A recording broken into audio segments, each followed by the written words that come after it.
নবী সাল্লাল্লাহু আলাইহি ওয়াসাল্লাম শুধু সাহাবীদের জন্য আসছিলেন না আমাদের সবার জন্য আসছিলেন? নবী সাল্লাল্লাহু আলাইহি ওয়াসাল্লাম সারা জীবনে যে কষ্টগুলো স্বীকার করেছেন তা নিজের জন্য না আমাদের জন্য? কিয়ামতের মাঠে তার সুপারিশ ছাড়া আপনি পার পাবেন? তাহলে আপনাকে সুন্নত কেন শেখাতে হবে? কেন আপনাকে মেসি নেইমারের হিস্ট্রি পড়াতে হয় না? আপনি তো নিজেই জানেন। কেন আপনাকে এই নায়ক নায়িকাদের হিস্ট্রি পড়াতে হয় না? আপনি নিজেই জানেন, খোঁজ খবর নেন। কিন্তু মুহাম্মদ সাল্লাল্লাহু আলাইহি ওয়াসাল্লাম সম্পর্কে এত গাফেল কেন? সুন্নত না জানলে বেদাত চিনবেন কিভাবে? সুন্নত চিনলে পরে তো বেদাত চেনা যাবে যে এগুলো সুন্নত, এগুলোর বাইরের গুলো বেদাত। তখন তো বেদাতের আলাদা করে সংজ্ঞা আপনাকে শেখাতেই হয় না। মুসলিম পরিবারে জন্ম নিয়েও তাওহীদ চিনতে পারছি না, শিরকের মধ্যে লিপ্ত আছে। সুন্নত চিনতে পারছি না, বেদাতে লিপ্ত আছে। নামাজ, সুবহানাল্লাহ, মুসলিম পরিবারে জন্মগ্রহণ করে নামাজ পড়েন না কেন? নামাজ কি হুজুরদের উপর ফরজ? বলেন। আপনার বয়স কি 10 বছরের নিচে? তাহলে আপনি নামাজ পড়েন না কেন? ফরজ মানে কি? আপনি ইচ্ছা হইলো করলেন, ইচ্ছা হইলো করবেন না, নাকি এটা ফরজ? ফরজ হইতো বোঝেন। ফরজ কি? ওই যে প্রত্যেক রাতে যে মেয়ের সাথে খষ্টি নষ্টি না করলে আপনার ঘুম হয় না, ওইটা হচ্ছে ফরজ। স্কুলে কলেজে গিয়ে মেয়েদের সাথে অ্যাফেয়ার্স করা, ডেটিং করা, এই পাবজি খেলা, আমাদের সবার উপর এখন ইউটিউবিং, ফেসবুকিং ফরজ। ফরজ বুঝেন, এইভাবে বোঝেন, এগুলো হচ্ছে ফরজ আপনার উপরে। তো সালাত, হাইয়া আলা সালাত প্রত্যেক দিন আপনার কানে যায়, কেন সালাতে আসেন না? হাইয়া আলাল ফালাহ আপনার আমার কানে যায়, কেন সালাতে আসেন না? কখন সালাতে আসবেন? ছোট ভাইরা কখন সালাতে আসবেন? যখন আপনার বয়স হবে 50, ওই সময় এসে প্রথম কাতারে চেয়ার নিয়ে দৌড়াদৌড়ি করবেন। আমরা যখন মসজিদে যাই, প্রথম কাতারগুলোতে প্রথম 2টা কাতার থাকে বয়স্করা, বৃদ্ধরা, যুবকরা নাই। আর ওই সময় চেয়ার নিয়ে মারামারি, কারণ এখন তো সেজদা দেওয়ার মতো শরীরে ক্ষমতা নাই। কে আগে চেয়ার দখল করতে পারে, ওই হচ্ছে প্রতিযোগিতা। তো আমরা কি ওই সময়ের জন্য অপেক্ষা করছি? সুবহানাল্লাহ। নামাজ পড়লে কি আপনি জঙ্গি হয়ে যাবেন? নামাজ পড়লে আপনি কি মানবতা বিরোধী অপরাধী হয়ে যাবেন? এই ফাইজলামি মার্কে কথাবার্তা যারা বলবে, সমাজ থেকে বয়কট করে দিবেন, একটা সামাজিক প্রতিবাদ করে তুলবেন। এই শব্দগুলো সস্তা করতে করতে যাকে তাকে যা ইচ্ছা তাই বলে বেড়াচ্ছে। ধর্মের কথা, ইসলামের কথা বললেই মানুষ সন্ত্রাসী হয়ে যায়। আমরা কি শান্তিপূর্ণ পরিবেশের মধ্যে অশান্তি সৃষ্টি করতে চাই? কোশ্চিনকালেও নয়। কিন্তু আপনার ছেলে, আমার ভাই, আপনার বোন নামাজ পড়বে না কেন? নামাজ পড়লে কি মানুষ খারাপ হয়ে যাবে? বাংলাদেশে যে শিক্ষা প্রতিষ্ঠানগুলো সবচেয়ে ভালো করে, এই তো আপনাদের এখানে ক্যাডেট কলেজ আছে না, রেজাল্ট ওদের চেয়ে ভালো কেউ করে? দেখেন প্রত্যেকটা স্টুডেন্ট যাদের নামাজ ফরজ, নামাজ পড়ে ঠিকঠাক করে, 5 ওয়াক্ত নামাজ টাইম টু টাইম পড়ে। 5 ওয়াক্ত নামাজ তারা টাইম টু টাইম পড়তে পারে, ফিজিক্যাল এক্সারসাইজ করে, খাওয়ার সময় খায়, খেলার সময় খেলে, ঘুমের সময় ঘুমায়, পড়ার সময় পড়ে। তারা ভালো করে না? ভাই, মুসলিম পরিবারে জন্ম নিয়েও নামাজ পড়ি না। আরো বড় কথা তো বলতে বাকি আছে এখন। মুসলিম পরিবারে জন্ম নিয়েও হালাল খায় না, বেশিরভাগই হারামের সাথে থাকে। আমাদের সমাজের ম্যাক্সিমাম সুদখোর এখন, ম্যাক্সিমাম। সুদ কি? আমার কাছে শোনেন সুদ কি, বাকিদের কথা বাদ দেন। আমার কাছে শোনেন সুদ কি জিনিস। সুদ ইজ ইকুয়াল টু নিজের মায়ের সাথে করা। আমার কাছে শোনেন সুদ কাকে বলে। সুদ ইজ ইকুয়াল টু আল্লাহর সাথে যুদ্ধ করা। সুদ সমান সমান রাসূল মুহাম্মদ সাল্লাল্লাহু আলাইহি ওয়াসাল্লামের বিরুদ্ধে অস্ত্র ধরা। সুদ সমান সমান নিজের মাকে বিয়ে করা। সুদ সমান সমান 36 বার জেনা করা, তাও 1 দিরহাম সুদ। 1 দিরহাম সুদ কোথায় আছে এগুলা? আমি কি আসমান থেকে কথাগুলো বললাম? সহিহ বুখারীর হাদিসে নবী সাল্লাল্লাহু আলাইহি ওয়াসাল্লাম বলেছেন, সুদের পাপের 70টা শাখা আছে। কয়টা ভাই? আরেকটা হাদিস পেয়েছিলাম, সেখানে আছে 73টা শাখা। কয়টা? যার সবচেয়ে নিচের শাখাটার নাম হলো নিজের মাকে বিয়ে করা। আমরা প্রত্যেকেই মায়ের সাথে করি যারা সুদ খাই। আমাদের মধ্যে যারা সুদ খাই প্রত্যেকেই তার মায়ের সাথে রাত কাটায়। আর কিভাবে বললে কথাগুলো কানে যাবে, কলবে আঘাত করবে আমার জানা নাই। আমরা এটা শুধু খাই না, এটা ফরজ হয়ে গেছে এখন। কারণ এই বিশ্ব ব্যবস্থা পরিচালিত হচ্ছে হাত দিয়ে, এই বিশ্ব ব্যবস্থা পরিচালিত হচ্ছে হাতে। এই বিশ্ব চালায় এখন এই বিশ্ব চালায় জাতিসংঘ, এই বিশ্বের অর্থনীতি চালায় ওয়ার্ল্ড ট্রেড, এটা বাণিজ্য, ওয়ার্ল্ড ট্রেড অর্গানাইজেশন, এটা বাণিজ্য চালায়। IMF, world bank, federal reserve bank, এরা চালায় বিশ্ব অর্থনীতি।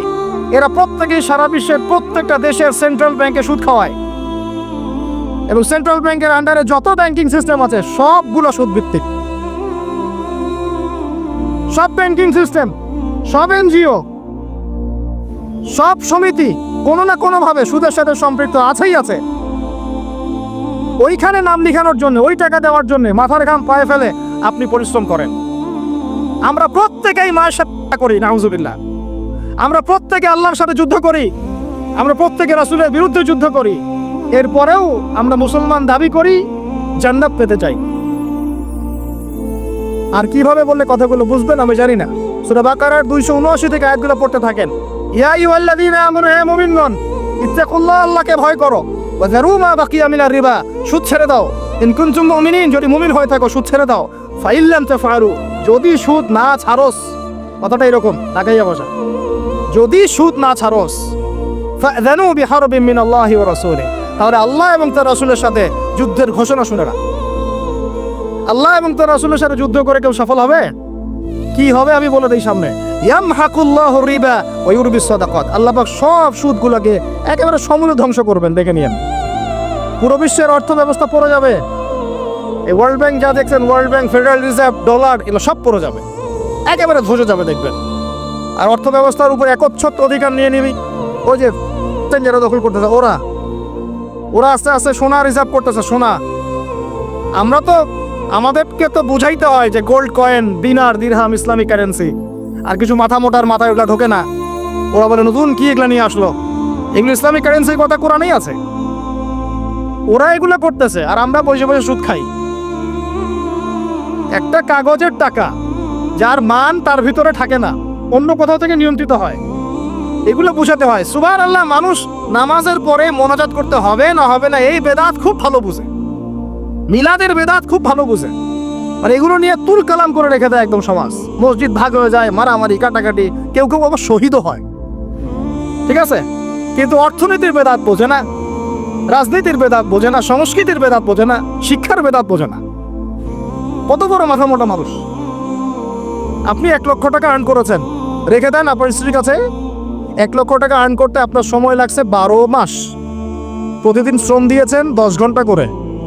ওয়াইফকে দিলেন, হে ফাতিমা, আয়েশা, মারিয়াম, হে খাদিজা, এই টাকাটা রেখে দাও, আমরা জমাই, সেভ করি। সে মাশাআল্লাহ রেখে দিল। 10 বছর পর সে 1 লাখ টাকা বের করে আপনি দেখতে পাচ্ছেন, আরে 1 লাখ টাকা তো 1 লাখ টাকার মানে নাই, এর মান তো কমে 80,000 টাকা হয়ে গেছে। কথা বোঝা যায় না? মাথার উপর দিয়ে যায়, বুঝেন কিছু?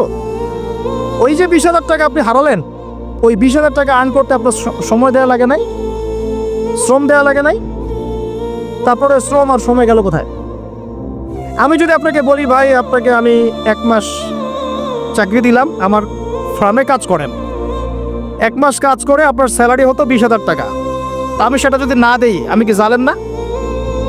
আমাকে কি আপনি শ্রদ্ধা করবেন না পিটাবেন বলেন? এখন যে আপনার এই যে 1 মাসের শ্রম যে চলে গেল, 20,000 টাকা নাই, কে নিল? এটা কি ভ্যানিশ হয়ে গেল আসমানে? ইনফ্লেশন যখন হয়, টাকার মান যখন কমে যায়, মনে রাখবেন কিছু কমলে কিছু বাড়ে। আপনার কমলে কারো বাড়ে, আপনার বাড়লে কারো কমে, এটাই নিয়ম। ব্যবসা করছেন আপনি, আপনি লাভ করলে কেউ লস করবে, কেউ লস করলে আপনি লাভ করবেন।